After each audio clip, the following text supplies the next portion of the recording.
Now the next topic of the chapter is weight of an object on the moon. Object का weight आपको moon पे calculate करना है और question में also appear that prove that weight of an object on the moon is 1/6 to its weight on the earth. Moon पे जो object का वेट होता है वो 1/6 होता है as compare to that of object on the earth. अब अपन इसको कैलकुलेट करते और डिराइव करते. कैसे करेंगे?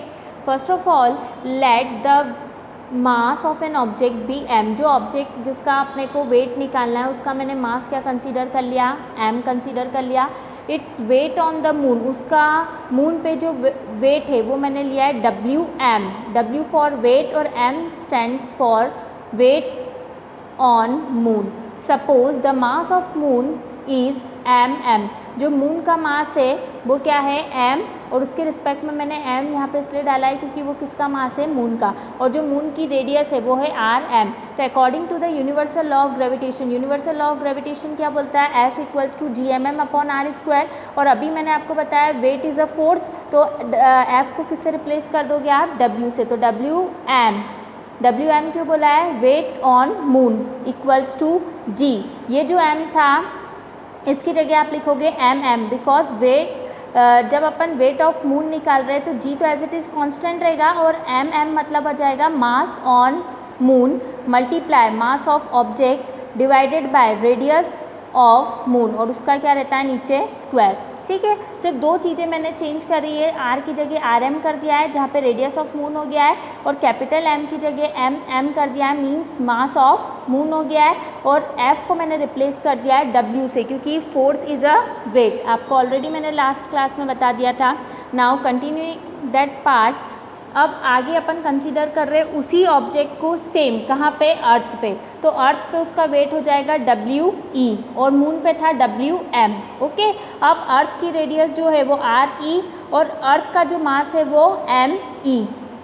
अगेन ग्रेविटेशन लगाएंगे तो डब्ल्यू ई मतलब weight of object on earth equals to G, वापस ग्रेविटेशनल कांस्टेंट हो जाएगा M E mass of earth multiply mass of object divided by radius of earth, और उसका क्या है? स्क्वायर.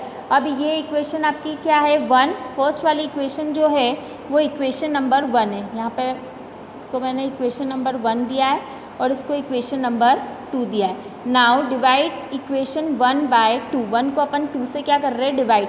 तो एलएचएस पार्ट को एलएचएस पार्ट से डिवाइड कर रहे हैं, means W M upon W E. ये तो एलएचएस में आ गया.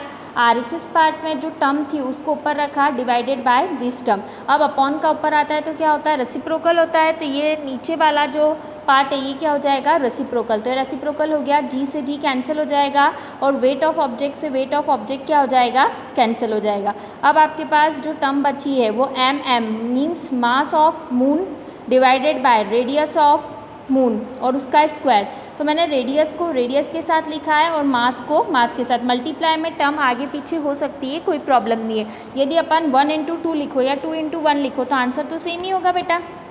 तो यहाँ पे मैंने क्या करा है? एम एम के अपॉन में एम ई करा है और आर ई स्क्वायर के अपॉन में आर एम स्क्वायर करा है. ओके. अब कुछ वैल्यू फिक्स होती है जो आपको पता होनी चाहिए. मास ऑफ अर्थ जो होता है वो होता है 5.98 मल्टीप्लाई 10 की power 24 kg. Mass of moon जो होता है वो होता है 7.36 मल्टीप्लाई 10 की power 22 kg. Radius of moon जो होता है 1.74 मल्टीप्लाई 10 की पावर 6. और रेडियस ऑफ अर्थ जो होता है आर ई वो होता है 6.37 मल्टीप्लाई 10 की पावर 6. ओके. अब अपन वैल्यू पुटअप कर रहे हैं एम एम की जगह मैं क्या रख रही हूँ? यहाँ पे देखो 7.36 मल्टीप्लाई 10 की पावर 22 यहाँ से रख दिया. एम ई है डिनोमिनेटर में यहाँ पे, तो एम ई की जगह मैंने रख दिया 5.98 मल्टीप्लाई 10 की पावर 24. फिर आर ई का स्क्वायर है मीन्स रेडियस ऑफ अर्थ. तो रेडियस ऑफ अर्थ क्या है? 6.37 मल्टीप्लाई 10 की पावर 6 और उसका स्क्वायर. आर एम है डिनोमिनेटर में और उसका स्क्वायर, तो 1.74 मल्टीप्लाई 10 की पावर 6 और उसका स्क्वायर. अब देखो यहाँ पे अपन कैलकुलेट कैसे करेंगे? 7.36 ये एज इट इज़ है. अब 10 की पावर 22 और 10 की पावर 24 ये यदि इससे कैंसिल होगा तो ऊपर 22 है नीचे 24 है, तो नीचे 10 की पावर 2 लेफ्ट है. ओके. 24 में से 22 माइनस करेंगे तो 2 बचा, तो नीचे 10 की पावर 2 है, ये टर्म एज इट इज़ है, 5.98 एज इट इज़ है। यहाँ पे इस टर्म का क्या है, स्क्वायर, इट मीन्स आपको इसको कितनी टाइम्स लिखना है, 2 टाइम्स, तो 6.37 मल्टीप्लाई 6.37, और 10 की पावर 6 का यदि मैं 2 की मल्टीप्लाई करूँगी तो 6 2 ज़ा 12। सेम ईयर यहाँ पे 1.74 को 2 टाइम्स लिखा है, और 10 की पावर 6 में 2 का मल्टीप्लाई करोगे तो 10 की पावर 12, 10 की पावर 12 से 10 की पावर 12 क्या हो जाएगा, कैंसिल आउट हो जाएगा। Now 7.36 multiply 6.37 multiply 6.37, it gives 298.64. Similarly, in the case of denominator, 5.98 multiply 1.74 multiply 1.74, it gives 18.10, और 10 की पावर 2 जो है वो एज इट इज़ है। अब उसके बाद मैं क्या कर रही हूँ, 10 की पावर 2 इट मीन्स 100 का मल्टीप्लाई यदि मैंने 18.10 में करा तो आपका आंसर क्या आएगा, 1810। यहाँ पे क्या मिलेगा आपको, 1810। ऊपर से डेसिमल रिमूव करोगे तो नीचे कितने ज़ीरो लग जाएंगे, 2 ज़ीरो। अब जब आप इस टर्म को इससे डिवाइड करोगे तो आपका आंसर आएगा 0.165, which is almost equal to 1/6। 0.165 किसके इक्वल होता है, 1/6 के। It means weight of object on moon is equals to 1/6 of the weight of object on the earth. अब यहाँ पे देखो, यहाँ तक अपना क्या रेशो चल रहा था, यहाँ पे अपना चल रहा था WM/WE।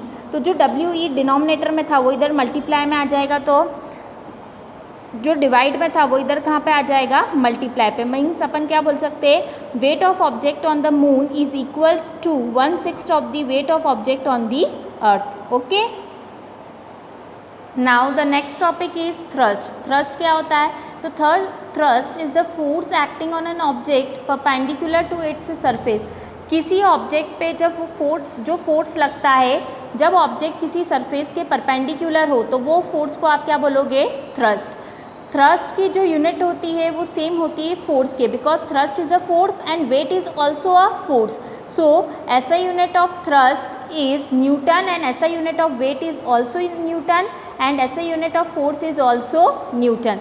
अब फोर्स जो होती है वो वेक्टर क्वांटिटी होती है, इसीलिए थ्रस्ट भी जो है वो vector quantity. Okay, now the next topic is pressure. Pressure क्या होता है, तो pressure is the force acting perpendicular on a unit area of an object.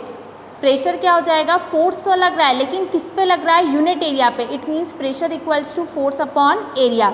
अब फोर्स की यूनिट होती है आपको पता है न्यूटन, एरिया की यूनिट होती है मीटर स्क्वायर। तो प्रेशर की ऐसा यूनिट क्या हो जाएगी, न्यूटन पर मीटर स्क्वायर, और it is also pascal. Pressure की यूनिट पास्कल भी हो सकती है, ठीक है। ऐसा यूनिट प्रेशर की न्यूटन पर मीटर स्क्वायर भी हो सकती है और पास्कल भी हो सकती है।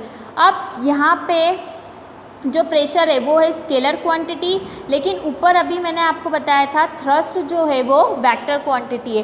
तो ऑब्जेक्टिव के बेसिस के लिए आपको ये ध्यान रखना है कि कौन सी टर्म स्केलर क्वांटिटी है और कौन सी टर्म वेक्टर क्वांटिटी। और स्केलर क्वांटिटी और वेक्टर क्वांटिटी का डिस्क्रिप्शन मैंने आपको ऑलरेडी लास्ट क्लासेस में एक्सप्लेन कर दिया था।